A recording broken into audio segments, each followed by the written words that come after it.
This is the POMcast Tuesday edition, the second ever episode. Thank you so much for viewing yesterday. The numbers we got in were fantastic. Hopefully, we can continue to build on those. But as I did yesterday, I'm going to give you a little bit more about me. I'm going to give you a little bit more about Ole Miss, and we are going to break down Ole Miss versus Kentucky in the second segment of the show. Um, I went over my resume yesterday. Let's get a little personal this time. I am a year removed. The reason I need practice to get back into the swing of this is I'm a year removed from two brain surgeries. I actually have a brain tumor, a little piece of a brain tumor still in my head. Um, the operation removed the vast majority of that. I had to relearn how to walk. Anything that required fine motor skills, I had to relearn how to do. And it's been a long, winding road over the last year, but that kind of got done. And I had a lot of time to think about what I wanted to do and what I really enjoy and why it doesn't need to just be covered in a prisoner of the moment type way. It's more of a 30,000 foot view, is what fans are expecting, instead of, oh my goodness, this is the second quarter, we're down by a touchdown, fire everybody, fire everybody. And then you end up winning the game by 3 touchdowns, and that person is noticeably sour, and he just wants to be upset. That's fine. That's fine. But that's not what we're going to do here. We're going to concentrate on the actual real. We're going to concentrate on how do we win, how do we get to the level we want to be at. So we want to build that way. We're not going to complain. We're not going to tear down. But we're going to talk about what needs to be done to build to the level we expect to be at. There's some sites that cover that will look at a schedule and tell you exactly why Ole Miss will lose or the other team will lose.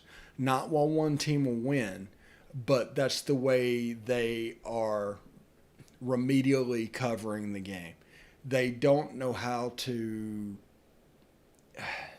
let's say, tell and communicate the fact that there's things that are being done well by the team that won the game. It's all in their mind about who messed up. Because honestly, if you look down at it, it doesn't take much knowledge to figure out why who messed up. It just doesn't take that much. So we're going to do things a little differently. We're going to handle things, and obviously by the numbers, you guys are responding to that.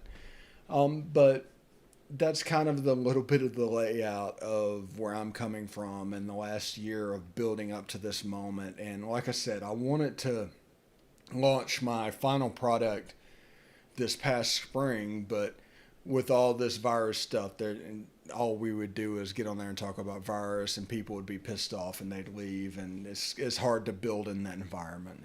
It really is. So we're going to wait. We're going to wait until next spring, and from there we're going to launch. This is going to be a fantastic little project we're on, and this is leading me to a little bit of practice of talking so we can actually spit out the news of the day. So that's pretty cool. But let's talk about Ole Miss today. We don't have a lot because not much is being said. Nobody has seen anything. So let's go over the running backs at Ole Miss and the roles that they kind of play. The starter is unquestionably Jerrion Ealy, the former MVP of the Under Armour All-Star Game, the former 5-star. He averaged, I think, 7 yards a carry last year as a true freshman, and something to do with receiving. The long story short, the only other person in the last 10 years to do that is Nick Chubb, and that's good company to be in. So what are you gonna do? How are you gonna build it? At FAU, they had a couple of different types of running backs, and that's true when I say that. They had Devin Singletary, who nickname is Motor, that is built remarkably like Jerry and Ely, by the way. They had, I can't remember his first name. His last name was White. He's kind of a straight line guy. I think from looking at him, he favors Snoop Connor, and then they had a big boy. I don't remember his last name. But each of these running backs will feature in roles, and you want to put them in position to where they are in space, and that's what Lane Kiffin has done throughout all of his stops.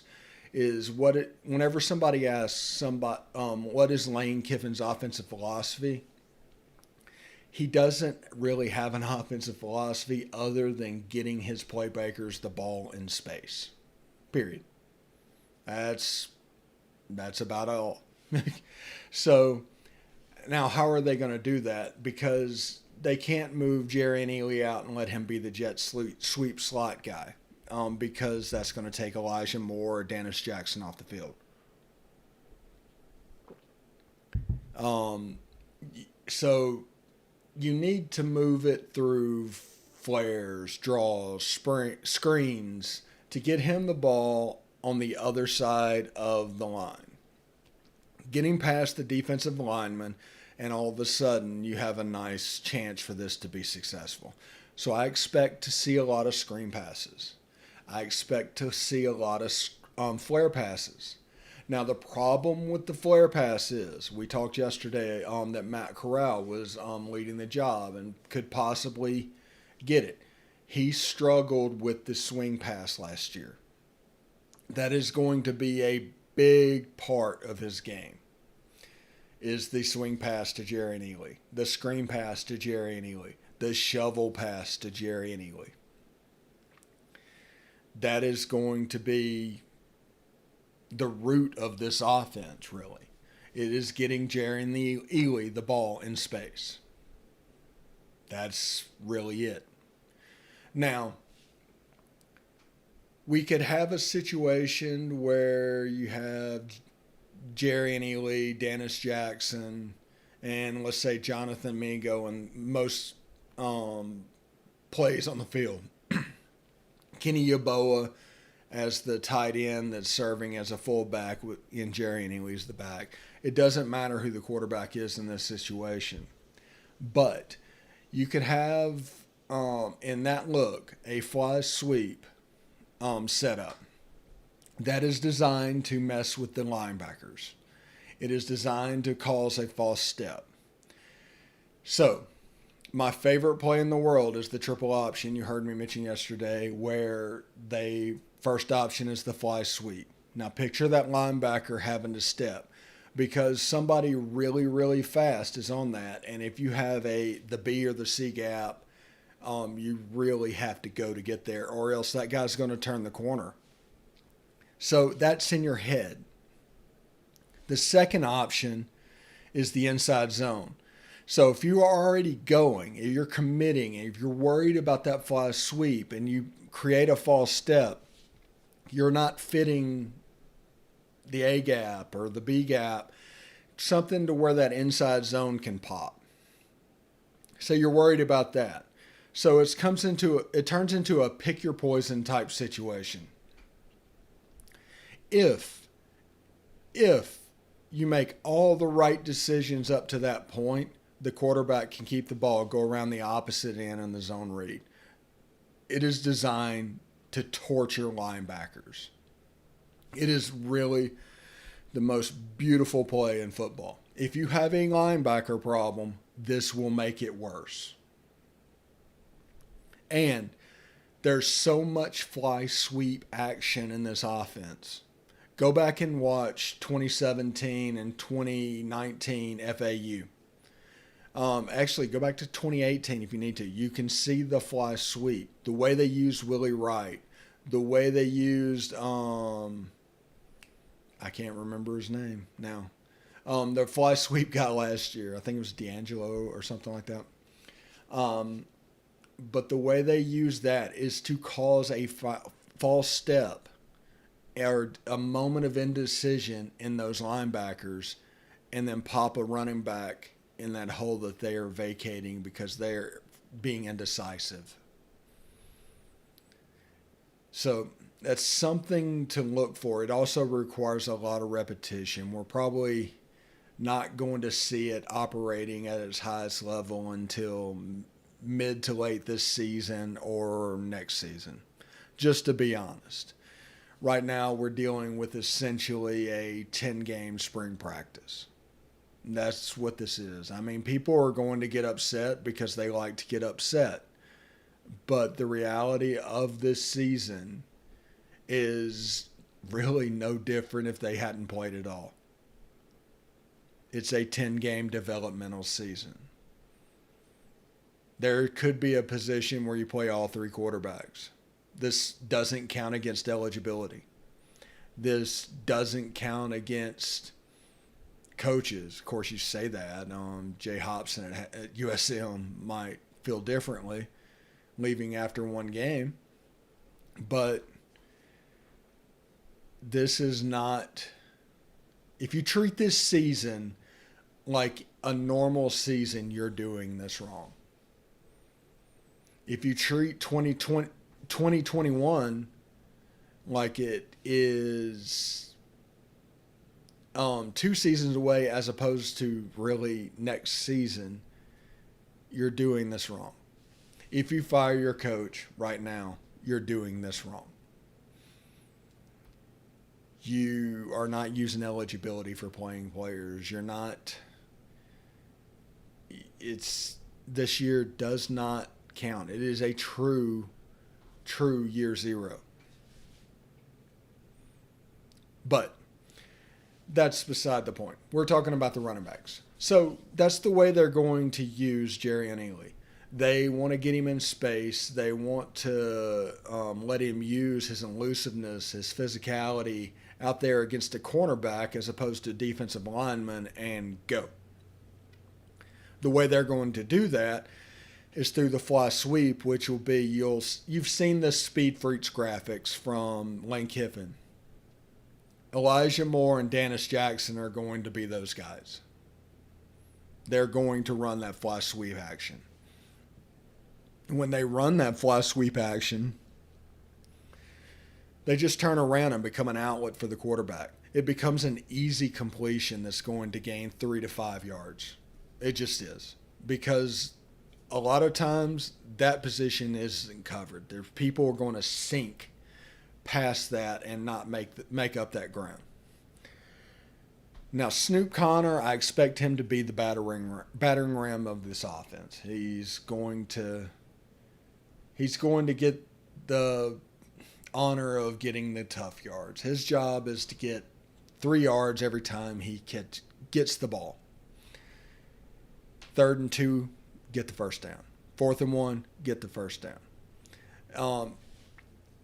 You might see a situation come in to where they take the slot off the field, put 2 running backs in the backfield with Kenny Yeboah at tight end, and let's go. Like I said yesterday, this is going to look a lot like Rich Rod's offense in the run game. There's no getting around it. I mean, it is what Rich Rod did.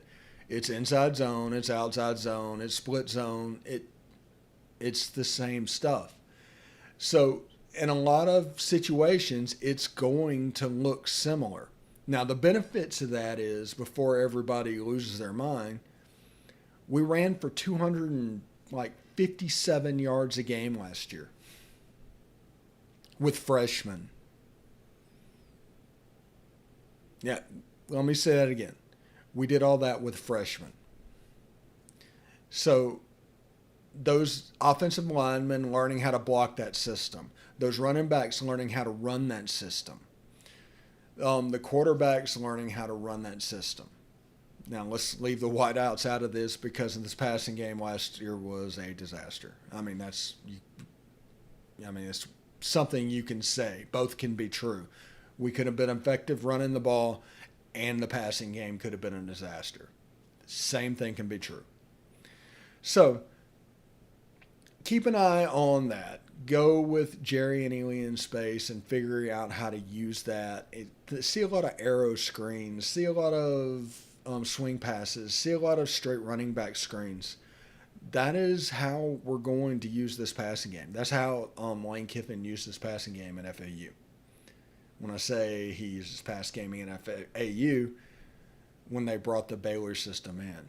It is important to know that he believes in that system too, because after Kendall Briles moved on to Houston and then FAU and they moved to Charlie Weiss Jr., they kept the Baylor system, even though Charlie Weiss Jr.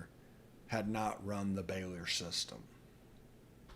So obviously I call it the Baylor system, and obviously it's kind of a thing, but we're talking about the Art Briles from 2015 when they're putting up those special numbers. A lot of what they do is going to be tempo based. It's going to be simple.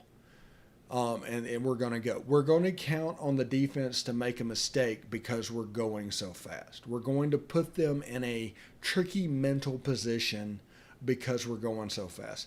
Not necessarily because what we're doing, but because we're going so fast.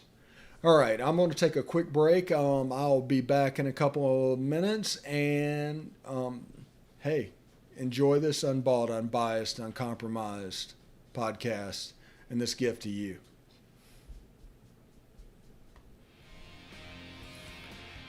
All right, welcome back to the POMcast. I'm your host, Stephen Willis, and it is just, like I said before, I'm just completely blown away at how much you looked at it yesterday and listened to it, and hopefully we can build this even more and become the most dominant Ole Miss podcast on the radio. I really do appreciate it, and I'm going to take this opportunity, like you can follow me at The Stephen Willis, or you can follow the show at Old Positively. We have a Facebook group at Positively Ole Miss that you can join.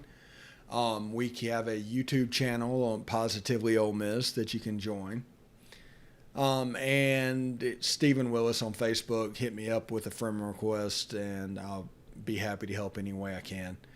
And basically through those platforms, we're going to evolve. And we're going to do a lot of stuff. And in that stuff is basically we're gonna talk about the stuff that other people want, because they spend so much time trying not to be fans that some of the fun stuff of being a fan is just missed. We're going to talk about uniforms. We're going to talk about the rumored powder blue uniform. We're going to talk about recruiting from 30,000 feet. We're going to try and get interviews from prospects on the air. We're going to do all of that stuff. And by doing that, hopefully we'll help you be informed on Ole Miss football. Realize that everything is not terrible, because everybody went somehow from snark to, hey, let's bag on Ole Miss as much as we can, and that's silly. And that's why this podcast is here, honestly. There's just people that don't know how to be fans. So, and if you have a problem with that, don't listen. So, we're going to talk a little bit about Kentucky now. We're going to move on to week 2 of our season preview. We are dealing with a very experienced team in Kentucky, and they're getting their quarterback, Terry Wilson, back this year. After Lynn Bowden kind of took college football by storm. So,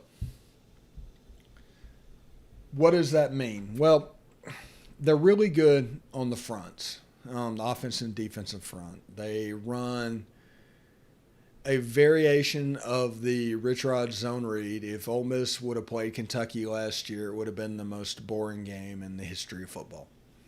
It would have been Army-Navy without the pageantry. That's what would have happened. Now, you've heard me say that Ole Miss's running game now is exactly what Rich Rod did, which is true. And you heard me say that um,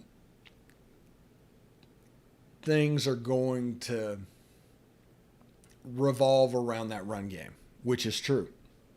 But this will not be a boarding game. If it wasn't in Lexington, I would be pressed to pick Ole Miss. I think talent-wise, it's about the same, and I think Kentucky could be very good if they have somebody to take the top off of the defense. I'm not sure at this point they do. Lynn Bowden was that guy who could take the top off and keep safeties honest from being beaten from behind. Whenever Terry Wilson was the quarterback with Lynn Bowden, that's kind of what this looked like. It opened up things for Benny Snell and Cavassier Smoke and all those guys. So this is what we need to know. They return, it looks like 8 starters plus their starting quarterback from 2 years ago on offense. They return 7 starters on defense.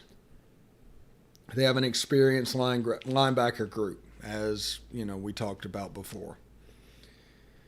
Their defense is going to be technically sound. And basically you're going to have to earn it to beat them. Now, we should have the talent to beat them. We went up there in 2017 and beat them with not that much of a talent discrepancy. I mean, we had AJ and DK and those guys.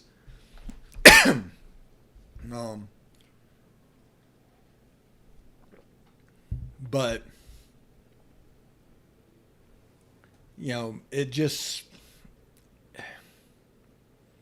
it's one of those games where the home field should play a part in it. It might not. I don't know what it's going to look like up there. So if you take away home field and it's just a talent competition, I mean, it's pretty close to 50-50 on talent. You're like, Steve, they went to a bowl game last year and the year before and almost went 4-8. Yeah, I hear you. I understand. I get that. The talent's still pretty close to even. The coaching is going to be pretty close to even. Mark Stoops is a heck of a coach. He has basically built that team up for nothing.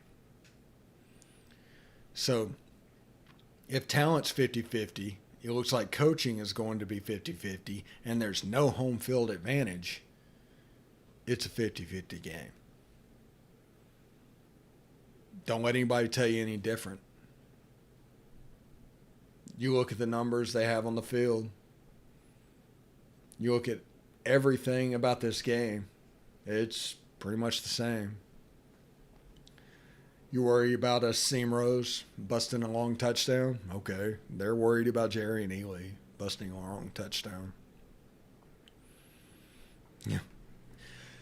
My question with Kentucky, is there anybody that can take the top off the defense? If not, you will see the safeties play closer and closer to the line of scrimmage. They won't have to respect it. And all of a sudden, Kentucky's playing in a 15-yard box because they can't do anything beyond that. So it's easier to defend a 15-yard box. It's like getting into the tight red zone at that point. It's easier to protect it. The defensive line discrepancies that we're dealing with, they go away because more people are able to fill in for the defensive line shortcomings. We have, like we said, we have a good linebacking core, and we should have sophomores at least at safety. It's a good situation. Now, Kentucky could have that guy that can take the top off the defense. I'm willing to admit that I don't know that answer. They don't have Lynn Bowden because if they did, we'd have seen him last year. So I think it's going to look a little bit strange. But they don't have home field advantage. They don't have better players, and they do not have a better coach than Ole Miss. Period. Can Ole Miss lose the game? Sure. Yeah, absolutely. That's what a 50-50 actually means. Both teams can win the game.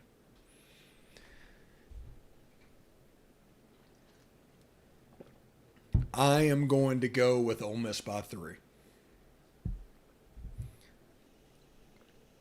Ole Miss by 3. And now that does raise an interesting question about how good of a field goal kicking team we're going to be. We have not been solid since Gary Wunderlich. Period. We need to be able to count on 40-yard and end field goals. If we do that, we can win some games. Last year we were winless.